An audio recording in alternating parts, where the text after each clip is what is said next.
This is Fan Electric Ghost, and we're live on the air with Tony Leonard. Welcome to the Fan Electric Ghost podcast. How are you doing today? I'm doing great. Thank you for having me, Senor Phantom Electric Ghost. So I want to let people know we are a featured podcast on the Newsly platform. You can see the icon up there that says listen on Newsly. And for the audience, if they use coupon code GHOST, they can get 1 month free premium subscription. So they can listen. That's an audio only platform. We are a featured podcast. You'll be able to listen to that sometime tomorrow or later tonight. And then the other thing is, we're actually at episode 996 of the podcast, tracking on Apple Podcasts since Woohoo! 2016. And today we're going to talk about holistic career coaching, and we've also got your website up, and that will be fully clickable. That's Tony Leonard consult coaching.com/services. Again, that will be fully clickable on all the major platforms that we're on. Once the podcast is published, you'll be able to click through on that. So, welcome to the podcast. How are you doing again? I'm great. I am excited to be here. Got a chance to listen to some previous shows and really exciting, cool guests. So I appreciate the opportunity to be here. Well, it's fun to talk to people around the world, and you're a career coach who works with creative professionals, and that's been my kind of area. We started this podcast in 2016, primarily dealing with singer-songwriters, and then we moved into actors and poets and other types of creative people, film directors. But lately, we've been talking to all kinds of people, and we're expansive. In the nature of our expansion is in our music, we do multiple genres: punk, rock, folk, hip hop, everything, and jazz. Cool. And so we decided when we did the podcast, we should do the same thing. And so we decided, like, we'll not only talk to musicians, but we'll talk to life coaches, therapists, CEOs, everybody. And so the common Yeah. thread has been creativity, or the idea that, even if you own your own company, you're creative. You're a life coach, you're creative. You're an author, you're a mentor, you're creative. So Yeah. that's the common thread that we try to thread the needle. But you've been 13 years in helping people with professional pathways and creative people. So maybe you can talk about your background to the audience and kind of give them like your elevator pitch. Sure. Yeah. So, like you said, been doing this work helping people with their professional pathways for now 14 plus years. Um, about 10 years ago, I started a artist management company. I thought I was going to take a band, and take the next Strokes or something to the heights of musical fame and glory. That did not happen, but I learned a lot about working with artists. And I've always loved music. I play a little bit. Uh, and I love creativity, and I love the broad definition that you bring, that you just stated. That's also how I think of creativity, is bringing something new into the world. It's such a vulnerable act, whether it's a business, a song, a poem. You bring something new and personal into the world. You're opening things up to get criticized, possibly embarrassed, and especially in the capitalist system that we live in. Art creativity is not something that is prioritized, to say the least.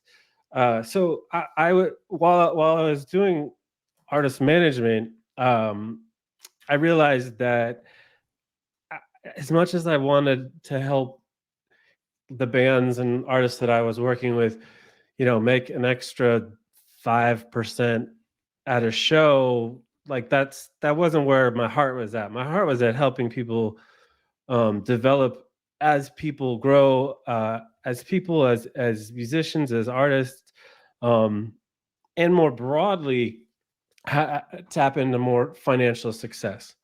And Hmm. as an individual, and so, I 4 years ago I started this current company where I'm working with creative professionals and helping people who are creative in different ways and helping them get paid well, and also live better. I mean, my Yeah. litmus test is to increase joy and decrease suffering. And if I can do that with a client, then I've been successful. Well, I think that's where a lot of people, a lot of people that are creative, it's kind of a hard thing when you get that spark. I've met a lot of people that it's hard to actualize because a lot of times you get these creative people like they never show their work. Right? I've dealt with painters and they're like they got this amazing work and they're too scared to show it. Or I've talked with songwriters that just want to they have all this great work, but they want to clone whatever's hot, right? And I'm kind of I rather hear the song you're so scared to show anybody and work on that because I feel Yes. that really makes you who you are, right? Because Hmm. Taylor Swift, Beyonce, these people are already out there. So if you just try to run the algorithm and match to get a billion views, does that really give us anything that we really want? It may be that's the problem I see with a lot of people today. They use AI, they use cloning stuff, sampling, and I'm a keyboard player. I've got all my Moogs and my Rollins and stuff, and that's not the game people play anymore. It's like, oh, just cut and paste, use AI, use sampling. Nobody wants to actually play for 5 minutes, hand play something, play the bass, play the keyboard. They just want to move things on the bars and try to get whatever the algorithm's going to push. And to me, I'm a child of the '70s. I'm a child of listening to vinyl. Listening like progressive rock bands, punk bands, funk bands. You people who were jam bands like the Allman Brothers. Dead. Stuff like Yeah, that. yeah. Love it all. Modern day like Vedder, Eddie Vedder in Pearl Jam. People go see him every night because he changes the lyrics, like the way Dylan used to do. Hmm. Dylan would go sing "Idiot Wind" 3 different ways. And so Mm, you go one mm. night, he has a different character or a different passage.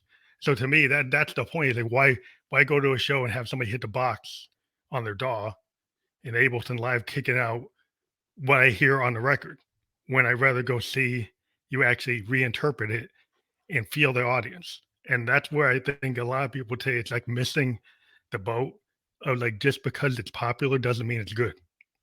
Yeah, yeah, yeah, yeah, yeah. That is the truth. I mean, I would say, I don't know if most, but definitely many of the best shows I've been to, best bands I've heard, never became popular and well known nationally or internationally. I mean, uh, there's so much music and art that's in the pocket that is just missed. Um, and I think you like, to Yeah. me, there's two keywords that when you were talking come up is like vulnerability. When you're talking about that song, let me hear that song that you haven't played for anyone else, and authenticity, and saying don't show up like somebody else is showing up, show up like you show up. And that's scary. That's scary. Yeah. That's where, it's like, I don't really want to give you this song that I haven't played for anyone else. There's reasons why I haven't given it to anyone else. But that's oftentimes where the juice is. Yeah. And uh yeah, people. So one of the things that I need to do is help people build a structure of confidence so that they can move that into a marketplace or a job search. And you have to build up a foundation of confidence in order to say, hey, I am going to move this forward. I'm going to give this to people. I'm going to actually use it in some way to get a job. And there's many different ways to do that. I think one of the key things that I start with is a growth mindset. Mhm. Like, I haven't put my song out into the marketplace successfully yet. Like, that yet is a key word rather than like a fixed mindset, which is I was just not born. I don't have the DNA to put music out into the world and be successful professionally. It's like, no, like if you work at it for the next 5 years, you're probably going to get better than where you're at now. You know, Yeah. you might not be Beyonce. Like, let's really look at Yeah. the reality of the expectations and risk and probability of success. But if you work on something for 5 years, you're gonna get better at it. So that's, and then also, how do you build confidence? You connect with other people. You find your people. Life is a team sport, and resources, people can be online, they can be people in your life, but starting to tune into the people that are giving you positive feedback and tune out to all the messages that are saying you can't do it, like that's another way you start to build that framework, foundation of confidence. Yeah, what I found, I've been playing. I'm 56. I've been playing since I was 17. Most of the guys that I started with when I was 17, if they didn't make it by their 21, they stopped. And I kept on going because I like to play. I like to write. Yeah, Now, yeah. now the thing is, like, if you measure all my songs, I got tons of. I mean, I've got probably like 5,000 recordings, right? And I write all my stuff. I'm in BMI. Now, whether or not I'm not a household name, but I've had Grammy award winning producers talk to me and like my stuff. So there's to me that was like the acknowledgement of a couple these two Grammy award winning producers that actually came to me and talked to me out of nowhere and said they liked what I was doing. That showed me I was like, maybe I'm going on the right track if they see something in what I'm doing. Right. And even then, whether they liked it or not, I was still going. But the whole point is like if you put something into the Yeah, world, then yeah. people come to you. Right. And I have had opportunities to get into licensing and work on, video games and different things. But it's like because I put it into the world. If I kept on Yeah. saying, well, I don't know if it's good enough. And sometimes it's like being present and showing up. It's kind of like the podcast. Hmm. If you think about the podcast world, most podcasts fail after 12 episodes. I'm at Hmm. 996. Now I'm not the biggest guy Yeah. in the world, but in some places But I'm in the wait, like, let's just 10 take a in time the out. top And 10. can I just say Yeah. congratulations for 996. I can't wait till you get to 1,000. But that's one of those things where you gotta like celebrate. You gotta be like 996 episodes that you've put out in the world. I'm sorry to interrupt you, but sometimes I just gotta say, hey, wait a second. You need to go out. Like, what I would do with 996 is I would go get myself some peanut M&Ms. Like, that's my jam. That's my thing. I don't know what your thing is, but I hope today you go out and celebrate a little bit, because it's an incredible accomplishment, and then people can be inspired by that. So I just we got to take a time out and acknowledge that. Yeah, but the whole point is this showing up because my grandpa was a coal miner, and it's like every day you show up and you do that kind of work, like whether it's a Yeah. coal miner work or whatever, it's like whatever you're moving a broom, as long as you're doing it's all work is valuable, right? So if you start to value yourself, like if you get this limiting belief that somebody said you're not good enough, your dad said you're not good enough, you can't ever do that, or you can't get into this, you can't do that.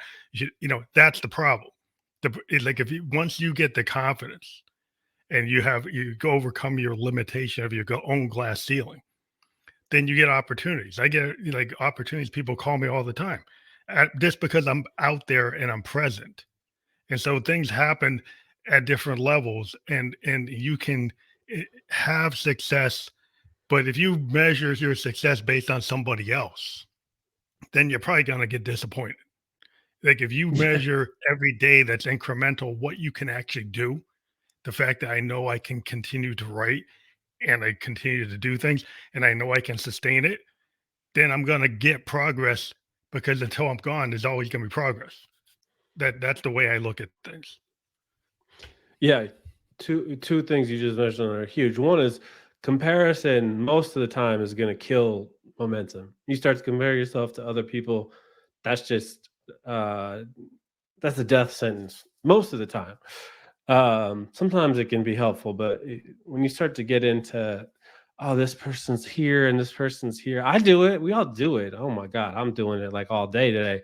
But I'm also conscious of the fact that I'm doing it. I'm like, okay, wait a second. Like, I'm where I'm at, and like you were saying, the second point is like I got to focus on the things that I can control.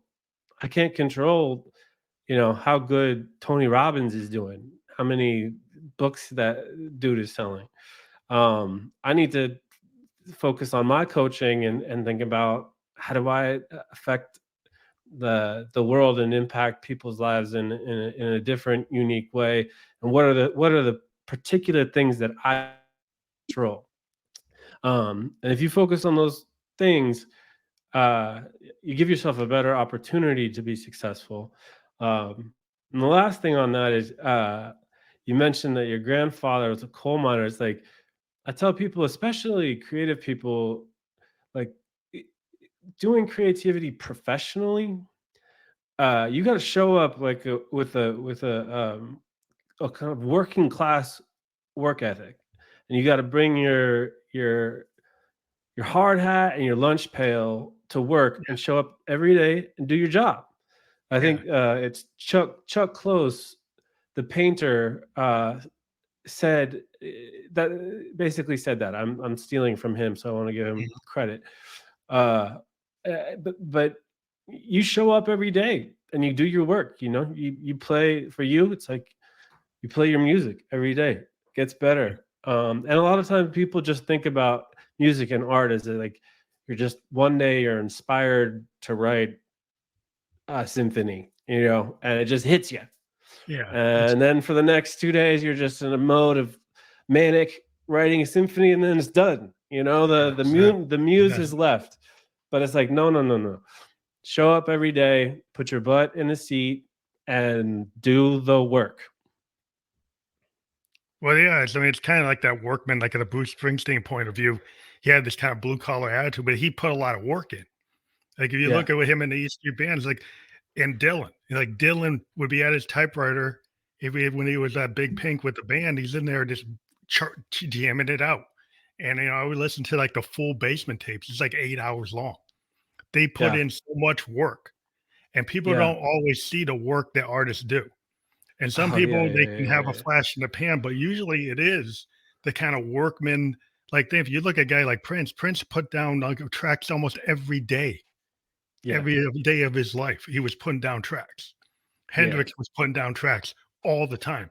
If you look at a lot of my idols, they just put down tracks. It was a lot of work. And then you get the successes, you get the brilliance because of the amount of work they put in. It's like that 10,000 hours that somebody puts into that, 3-point shot. Musicians and artists, it's the same thing. If you put the work in, it just starts to have dividends. yeah, Like if that's the way I look at it, and people want workmen like is like, yeah, there's some people that inspire to walk in the woods to walk. Yeah, you get different inspirations, but there's a certain level of skill you kind of have to build up and be dedication to your craft, and it's also believing in what you're doing. And if you have fun, my whole thing is like, why do it if it's not fun? Like yeah, if you're not having fun, then why are you doing it? yeah, yeah. The fun is super key. And also it's not going to be fun every day. But if it's giving you, if it's bringing you joy, Yeah, you know, most of the time that you're doing it, and usually the stuff that isn't fun is all the stuff that you have to do to make yeah, it, make it you work. know, make it work and get paid for it, you know. Yeah, But that's the if hard you're part. this is the hard part, and you know, like that's why I have a job. Like it's not easy, and you know, it takes support. It doesn't have to be me, but it definitely takes support. Well, the career challenges that creative professionals have, I think a lot of times is, a lot of people just want to clone and copy and have that formula. And what I found with creative people, they kind of living at the bleeding edge. So what happens with the people you're living at the bleeding edge, most of the stuff you put out, people are like, they don't know what to do with it. Right. So they look at it and say, well, that's not this, that's not that. They don't know what to do with it. So a lot of times with creative people who are super creative, they have a hard time trying to like, okay, well, I got to tone it down or I got to package it this way and I got to find a way to get people to understand it because that's what seems to be there's like a disconnect between the work you're putting out and then people are like, oh, it's not that's not right, that's not good. As that maybe you can kind of speak to like, well, how do you help people with that kind of issue? Um,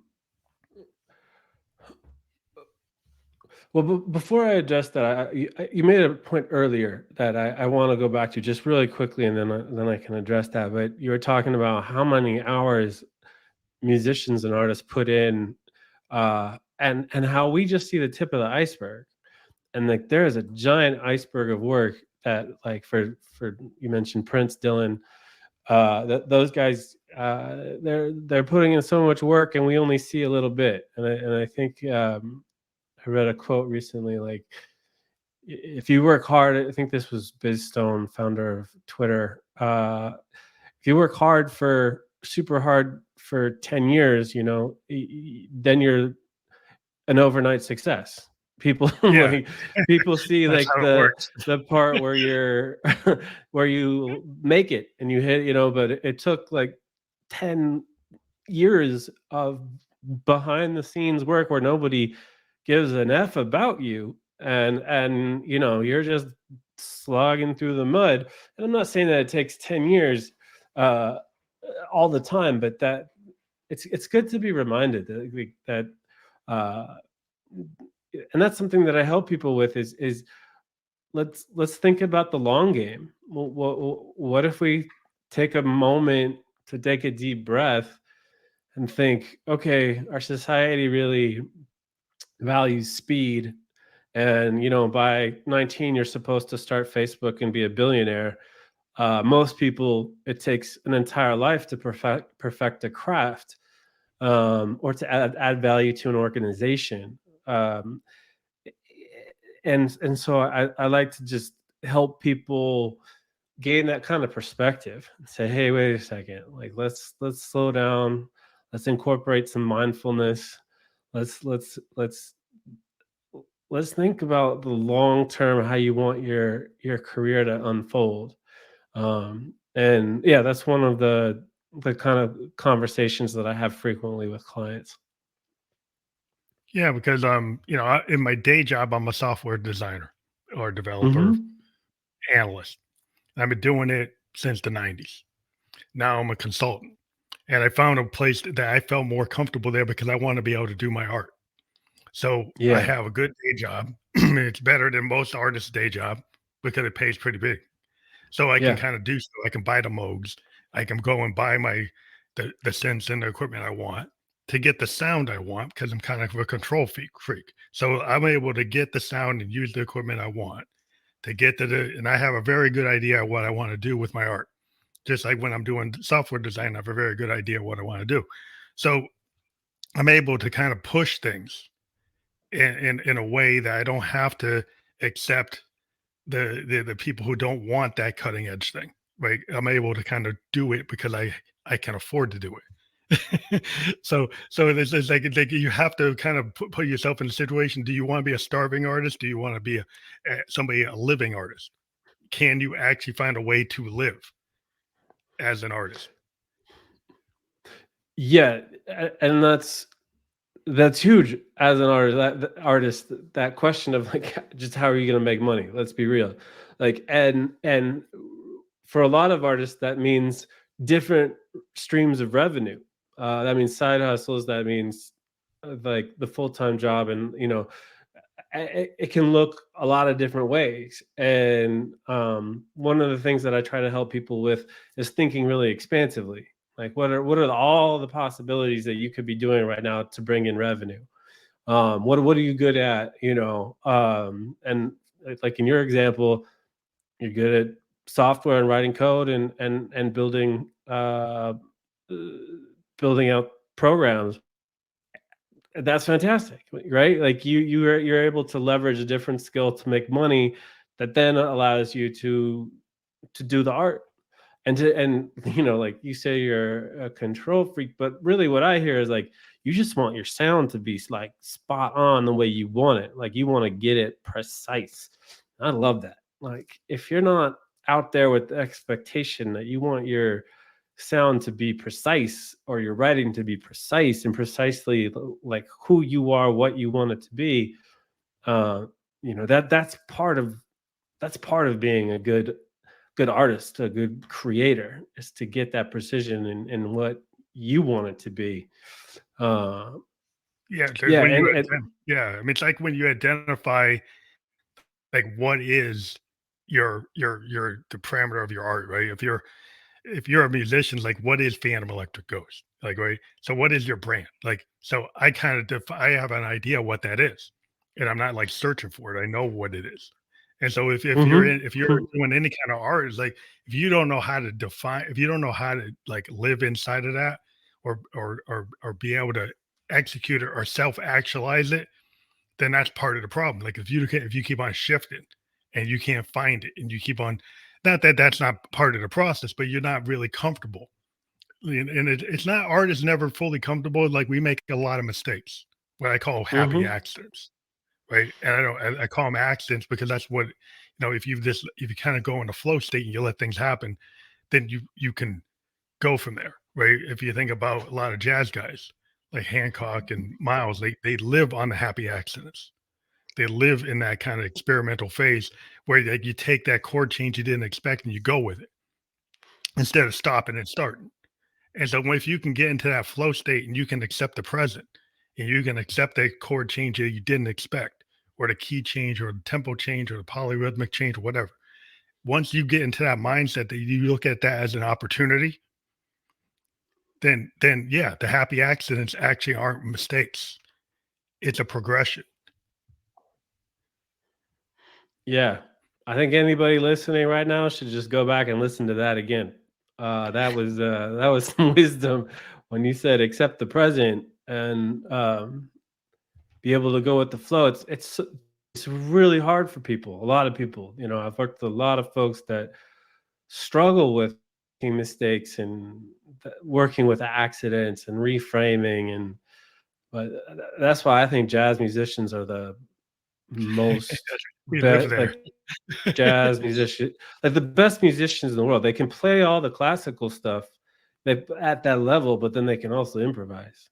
Like Yeah. who can do that? Like very few people can play at that level. And Well, I, it's I like work with a everybody's gotta have the plan. A lot of times people have to have the written page. They have to have to know where they're going.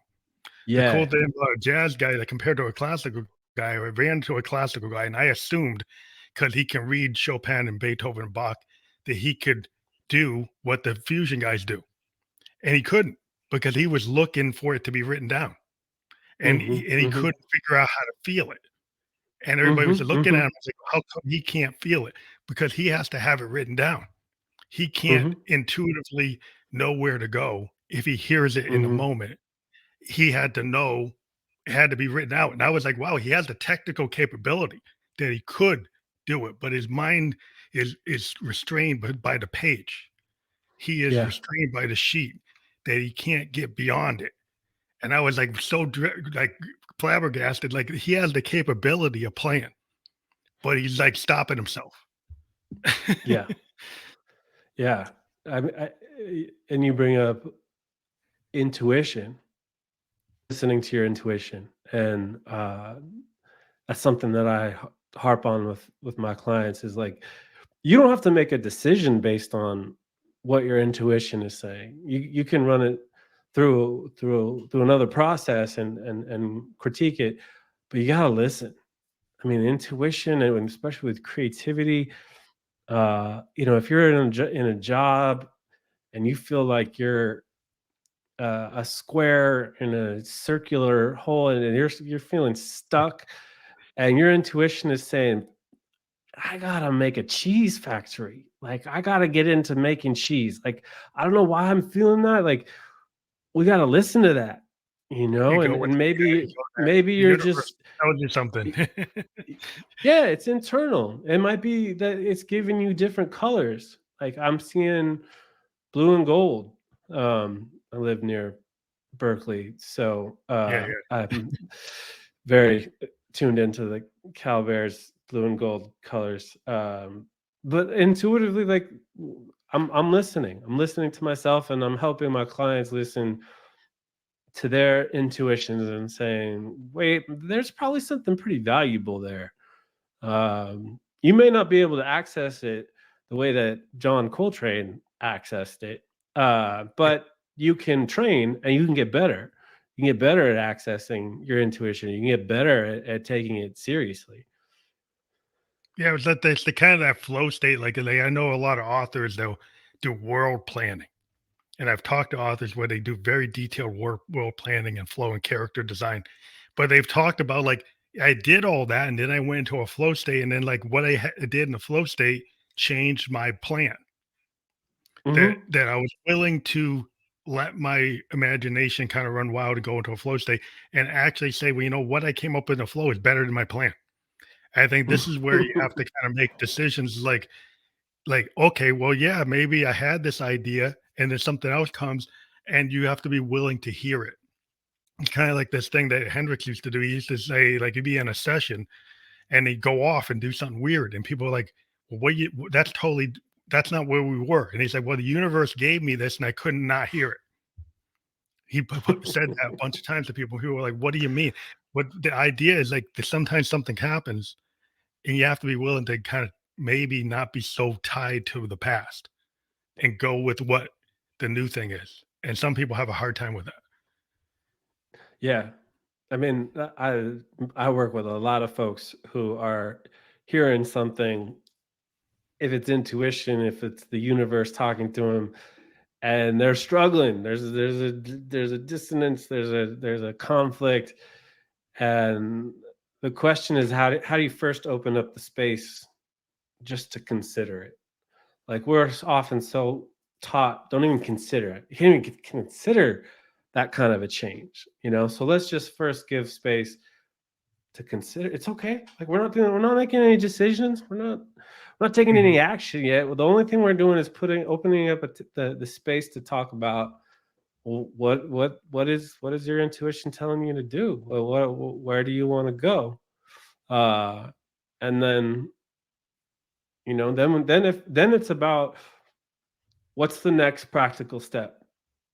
We go from that very open flow state, the universe is speaking, to, okay, what's the next actionable step? How do you go from um, playing a song that you're just feeling the flow, and then how do you go from that uh, to being a professional musician, or to selling that song, or to creating a side hustle that you can continue the musical process. um, and a lot of times it is just starting with the idea that, okay, just give yourself space to consider it, and then think about what's the first next practical step. It could be like, have a conversation with your friend who's doing it successfully. Yeah. Have coffee with that person Well, it's also one of the things I find is sometimes, who uh, a warm connection. well, you also need to sometimes have the quiet space because there's so much noise. So one of the times is like a lot of times, what I find as an artist is like, as a foundational thing is like you need to give yourself a space away from the noise so that things can come in. Because if you got too much noise, then things never come in. And so that's a hard lesson today, which people are so plugged in. But it's like if you can give yourself that space, and then the next step is to listen to other people, right? To have the feedback loop. It's like the beta session for an author, or the listening group for a musician, or the right, whatever you're doing, like a painters group to like look at what you're doing and give you that kind of feedback that yeah, whether you listen to it or not. But the idea is you have the quiet, you have a feedback, you have like a place you can do your pitch, your elevator pitch to. You can talk to people, but also after understanding, I think you've had this question you like to be asked is how has your mental health struggles impacted your coaching? I think a lot of people struggle with their own like mental like state, like whether you're depressed or you're in melancholy or you're frenetic or you have all kinds of issues that if you don't understand how to address those things, like how can you ever get to a good point if you don't assess where you are? Yeah. Yeah. When you were talking about all kinds of issues, I was like, yeah, that's me. I got, I've suffered profoundly with mental health, with anxiety, panic disorder, depression at times. And when you suffer deeply, profoundly like that, well, for me anyways, it punctures something in your soul, but it teaches you, it has taught me something. It has taught me about what it is to suffer, and that for me has increased my empathy and my Mhm. understanding of suffering, and how people suffer for different reasons. I pay a lot of attention to how systems and structures create suffering, like racism, Islamophobia, anti-Semitism, Yeah. sexism. These are systems that create suffering, and so when I'm doing coaching, that's why it's so important for me to take a holistic view. Because somebody might be struggling with some kind of mental health issue that's going to block them from pursuing a job. So first we got to figure out, well, okay, I'm not a therapist, so I'm not going to help you fix it, but I'm going to help you identify it and Yeah. help you connect to the right resources. Like, okay, Hmm. maybe a therapist is needed here, but who's the right therapist for you? And then let's also think about the structural barriers that you're facing. If we're not talking about that, then like we're Yeah. missing a huge component of how what the struggle is. And if you're a woman in corporate America, Yeah. let's look at who's been successful, and how do you manage that sexism that's happening on a day-to-day basis. So definitely my mental health struggles have taught me about suffering and empathy, and about how do you continue to move forward when you're in a state that's profoundly difficult. But somehow it's really interesting because I've talked to people that totally about individualism and they think everything can be solved from the individual standpoint. But I was a sociology major and I kind of understand like a microcosm and a microcosm. There's a Yeah, lot of yeah, things yeah, you yeah, can control as an individual. But if you're in a structure, I'm an African American. If you're in a structure and you have structural racism, you can only do so much in the macrocosm, in the microcosm, to affect a macrocosm situation like that. Now, I've yeah, been in in my career as an analyst.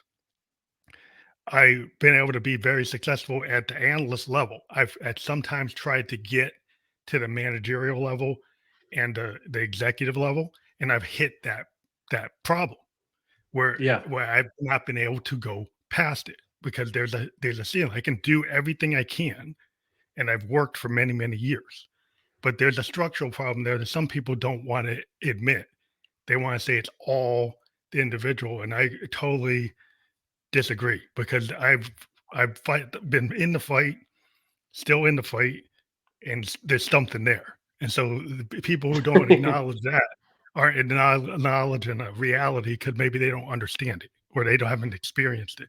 But it exists. Just because you can't see it or you didn't experience it doesn't mean it doesn't exist. yeah. Just 1,000%. Yeah, I also come from kind of a sociology-ish background, interdisciplinary studies, cultural studies, and um, these structures, these systems, absolutely impact the individual.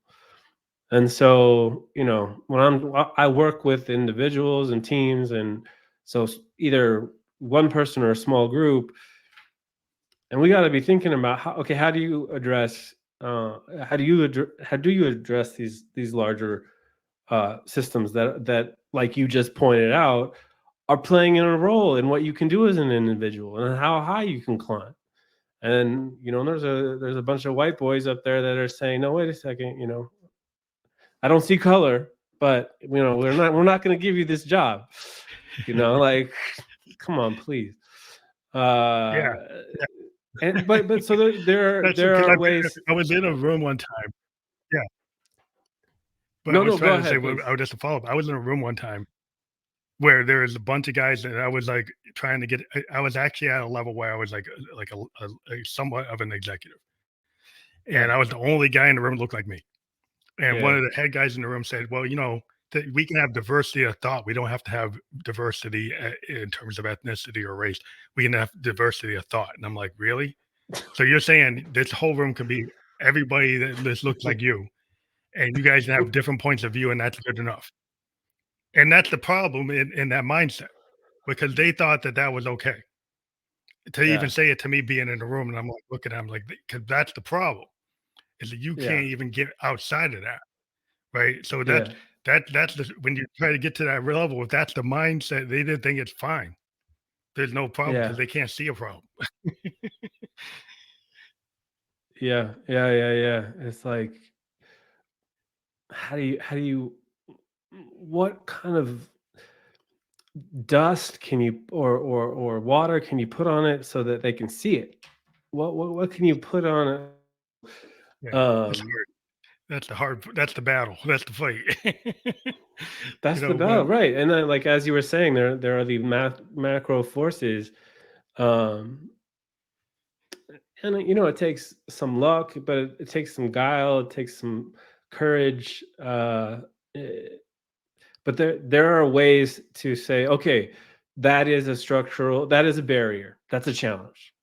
But with every challenge, I'm going to make an attempt to get through it or around it or jump over it.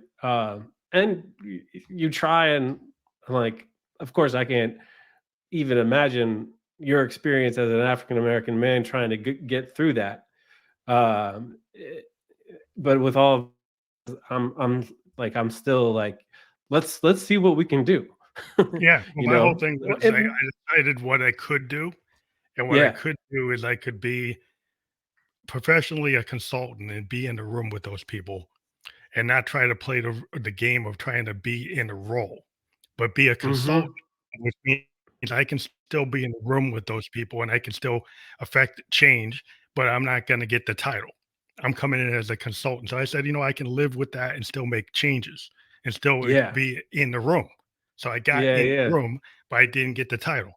Right. So it's fine, but I'm still there. So I can affect what's going on by put things in their ear and being there. Instead of saying, well, I'm going to just not be there at all, I decided that for the last 25 years, I've been there. Right. So I've been able to affect things by being there, by not being so into like, I got to have the title to be there. No, I did it kind of backdoor. So if you're willing to kind of, Yeah. be subversive in a way and still be in the room, then you have to accept, like you have sometimes, yeah, I can't get everything you want, but you can still influence things. So you have to figure out that balance. That right, like this is how you use creativity, and some like you take a really creative approach to this problem and you figure out a new way to frame it. Like, all right, I can't just go the traditional way because there's this obstacle called racism. Well, like what how am I going to do this differently and creatively? uh and that's such a valuable, that's such a good thing to share, because it applies to so many different people, not just people in your position but other people who are facing similar barriers. It's like, be creative. Find the side door, the back door, the window that's open. Like what else, how else can you get into this room and affect change? How else could you get into the position? Yeah, And that I'm real, because just when I'm helping people. Oh, go ahead. they were so into the titles, and I said, well, if I can still get in the room in the Yeah. consultant role, then I'm still in the room. Yeah. And some people get so hung up on position that they lost sight of, like, are you going to not even be there, or you're going to get in there? And so it's a different mindset, but a creative mindset is willing to look at it that way. Where other people Yes. got to be in a box, you're not willing to look at it, so you won't even do it. So that's the point of like taking a musician kind of creativity and then using it Hmm. in corporate America. And where people say, Yeah. well, how could that work? But it can. Oh yeah. You gotta innovate. If the traditional way climbing the ladder isn't working, where's the other ladder? You know, like let's think about how we can reshape this. And I work with clients. After I had one client, she was struggling so much in her job, didn't even know it. Like our first conversation, we talked for an hour. I think she cried like 55 minutes. Like she had just so much pent up frustration, and like, and she realized shortly after that that like, oh, I'm in the wrong place. Like I thought I was in the right place, but there was all these limitations and value disalignments. Is that a word? Disalignment? Well, let's just use it today. Misalignment. Yeah, it's the same Misalignment. idea. Thank you. Value misalignments. And she's like, I gotta get out, you know, and that's another way to like say, all right, I'm gonna be creative and think about what's another.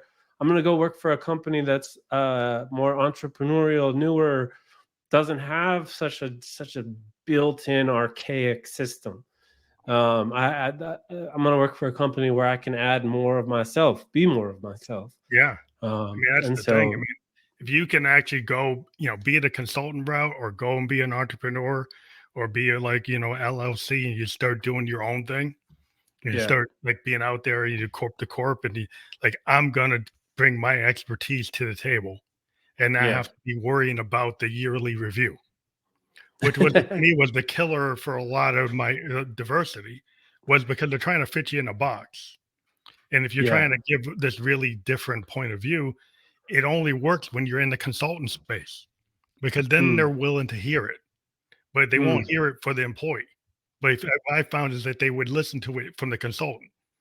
So that was Why like, do you okay, think well, that that's their is? mindset. So it's just their mindset.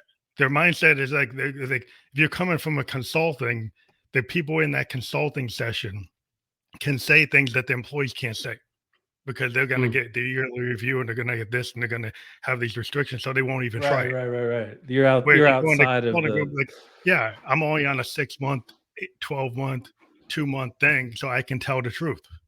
And then they're willing to listen to me in Mhm, that scenario, but they won't even listen to their own people. And I'm like, okay. But I learned that because I was one of those people. And so mhm, so it's like, mhm.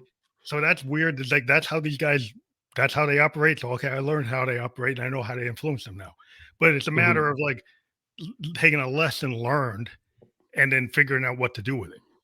And sometimes, Yeah. like, you get these lessons and then you don't know what to do with it, or you don't listen to what the universe tells you. Well, maybe you should do this. Mhm. And it's really that creative spark that I think that that's where how you get to be the Bill Gates and the Steve Jobs and the Tesla, Elon Musk is they knew how to push things and to be on that bleeding edge. And sometimes they fall off and they weren't always successful, but the willingness to go with something it's the fear factor that is the difference between the person that stays in the cube and the person that gets out of the cube. Is Yeah. the willingness to kind of sometimes fail or sometimes get the no. They say no, but that doesn't mean you don't stop. That you stop because they said no. You keep on going. That's right. You know, no is just that's like that's the first place you go, you know, and you're going back. Yeah, And it I is think reconfigure. you're talking about courage, right? And courage and being brave, and that's just going to be part of anybody's growth, professional growth. Like if you're just trying to go from one level to the next level up, it's going to take some courage and bravery. uh and we can think about it wherever you're at. Like this is why I like to take a holistic approach with my clients is and listening to bravery and courage means something different to different people.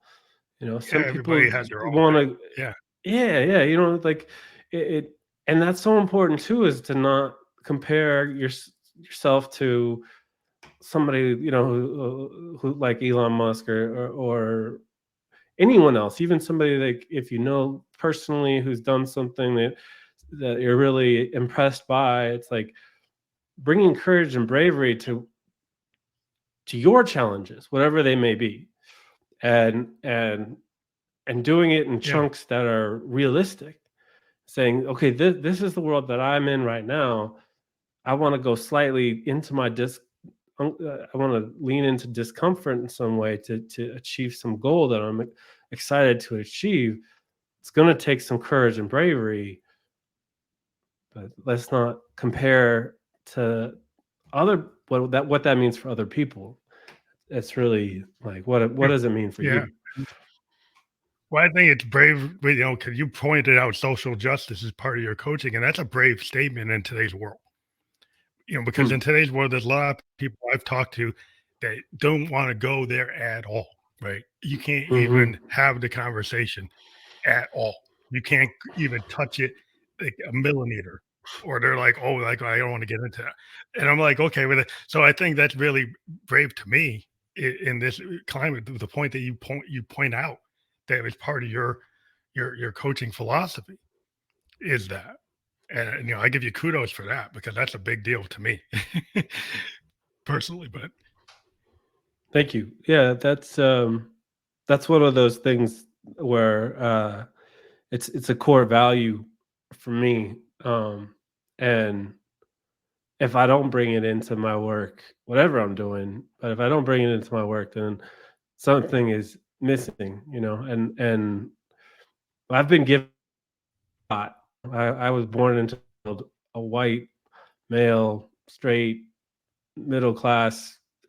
I got a lot of gifts that I didn't work for, and then I've been blessed in many ways and worked hard for stuff, and it's just part of giving back. I think is recognizing that there are these sociological elements to the way individuals um, operate in life, and they're not always fair or just. Like, we're seeking justice, and that, hopefully that shows up in that there's the possibility that that shows up in everybody's work.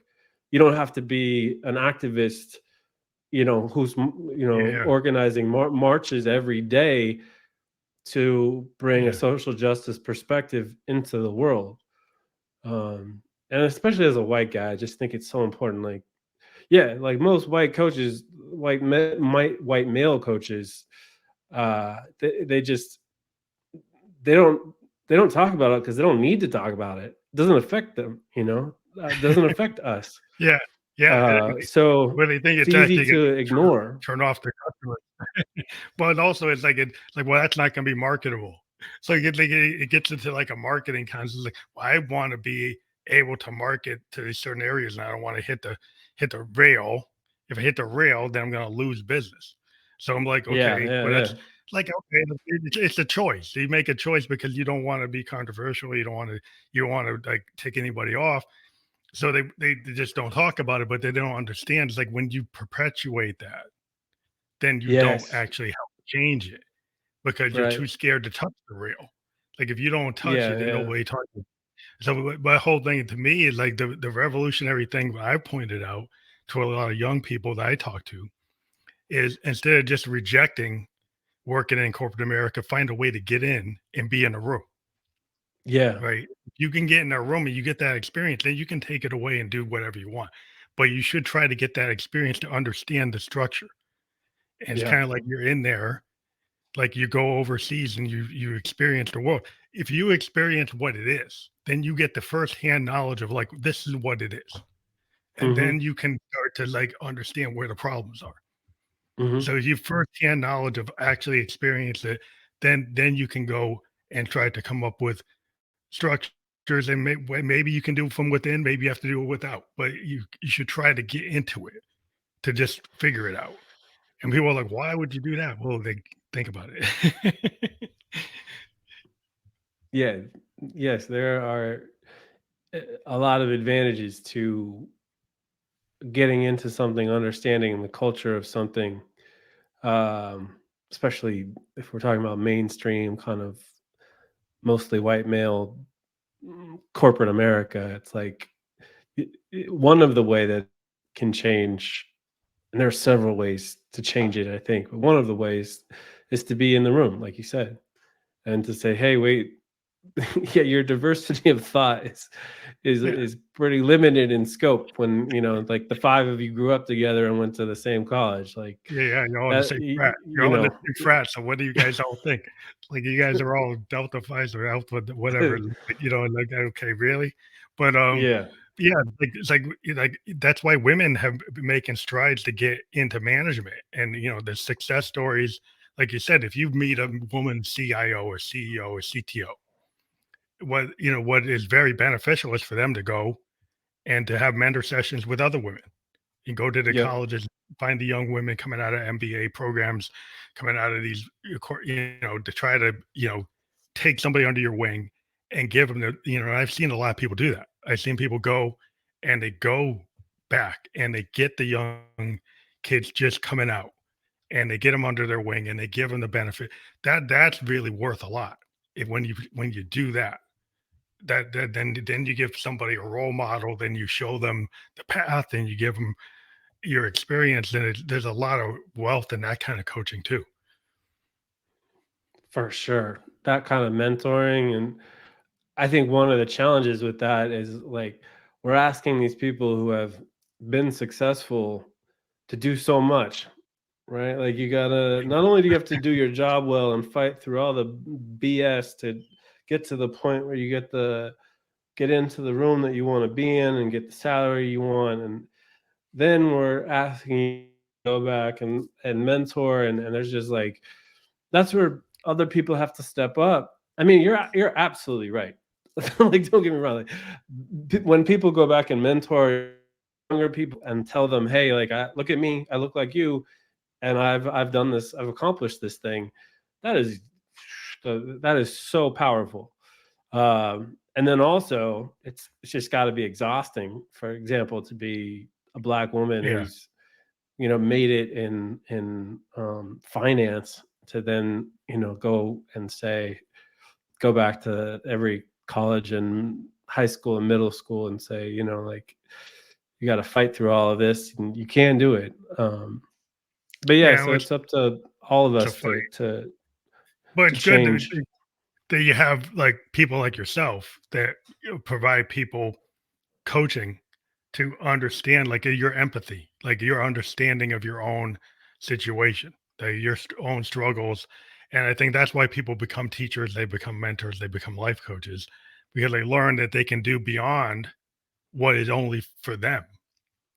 You can Yes. go and take that and apply it. So that's where like in your position, you can help somebody figure out a strategy to be successful, um, even if they don't meet that CTO, that CIO, that CFO. Hmm. Right? They can talk to somebody like yourself and start to think about like what could we do. And it's good to have that oral conversation because I think that's how people learn. People can read it in a book, but when you actually have a talk with another human being, then you really start to get it. Yeah, I can't agree more. I think that is so fundamental and huge. Just having another human being where you can vocalize, have that conversation. That's a game changer. That's where I think these webinars and podcasts, what I've been doing all these podcasts, because to me it's like I'm getting so much wealth of information. It's like I'm getting like 1,000 hours of other people's ideas getting into my head through oral history, which is Hmm. the traditional human way of learning. So if I got a Yeah. 1,000 hours of talking to people all over the world, that affects my brain and it affects my development and it helps me, I think, understand things and be able to talk to people. It's given, and I've been able to Yeah. take the benefits of doing this podcast and use it in my business where people say, well, you're getting better at communication, Jones. Like, well, how's that? Like, well, maybe because of the podcast. Maybe it's You're because I'm talking practicing. to people. It's like, You're yeah, doing you're it. actually doing it. Yeah. Super cool and a really good lesson. And like, yeah, why are you getting better? Because you're doing it. It's like not shocking. Yeah. Yeah. If it's like that's the benefit. It's like even if you didn't make any money from doing a podcast, the benefit of the oral history you're getting from the communication with people is like taking all these master classes. And that's Yeah. why it's like I'm taking all these master classes from all these people that know what they know, and I didn't know it, and I'm learning something new every day. And so Yeah. that in itself is valuable. Maybe not monetarily, you can't calculate it, but it's super valuable. Super valuable. Um, yeah, it's hard to overstate how important and what a resource that is to hear from people and gather from their expertise. And that's one of the things that, like, I may not be able to speak from experience on a lot of these subjects, but we got this thing called the internet, and there's a lot of videos and people talking about this stuff. And so part of my job is to curate that information and say, check out this video, check out this Mhm. person, like this specific talk by this specific person I think is going to be helpful to you. um eh, Oh, wow. yeah, but I can't, like, yeah. And the fact that th- this we now live in this remote world, and there's lots of pros and cons, but one of the pros is how incredibly international it can be. And like, I'm having conversations all the time with clients that are all over the world. And Yeah, that and is that's fascinating and cross-culture. amazing. Yeah, that's just so But incredible. the cross-cultural impact, to learn. Yeah, I mean, to learn, like, if you're talking to somebody in Asia, you're learning Eastern points of view or Middle Eastern points of view or Eastern Europe or, anywhere you talk to, like Africa, you get these different perspectives that you wouldn't get. Like, I'm in New Hampshire. If I talk to people in New Hampshire, I'm going to get the New Hampshire point of view. Here's the Mhm. North and the East Coast point of view. And that's what it is. And that's fine. But it's like if I get to talk to people in Japan and South Korea, and I've talked to people in Israel, I've talked to people all over the world, and to just get different ideas that it's not as limiting as if you just talk to your neighbor.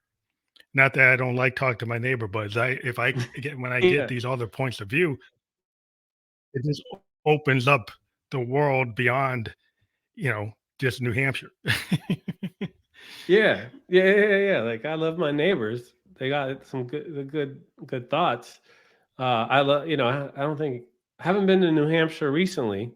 Lots of good people in New Hampshire. But yeah, there's, like, you talk to somebody from a different country who's grown up with a completely different experience, you get the different perspective, you get different ideas, and a lot of times you can incorporate those ideas into your own work and approach your own challenges. Well, we actually hit our we hit our hour mark, which is always goes by faster than I think. But I want to let people know about your website again, TonyLetterCoaching.com. And maybe you can tell people, like, if they click on that link when it's clickable, which it will be as soon as we're published, what will they find there? uh, I recently completed a video with a buddy of mine who's a great director producer, and it's a great introduction to my philosophy of coaching. And you'll see how I work with people, um, what my value system is. More of what you've heard today. If you got to this point and you're still listening, like, thank you, kudos, that's incredible. Um, yeah, and also spend a lot of time on LinkedIn, and LinkedIn is such a boring place to hang out. So come on and visit me at LinkedIn. Tony Leonard Coaching is on LinkedIn as well. And yeah, there's good video content and written content, and I love helping people solve human problems. So yeah, reach out. Well, thank you again for being on the podcast.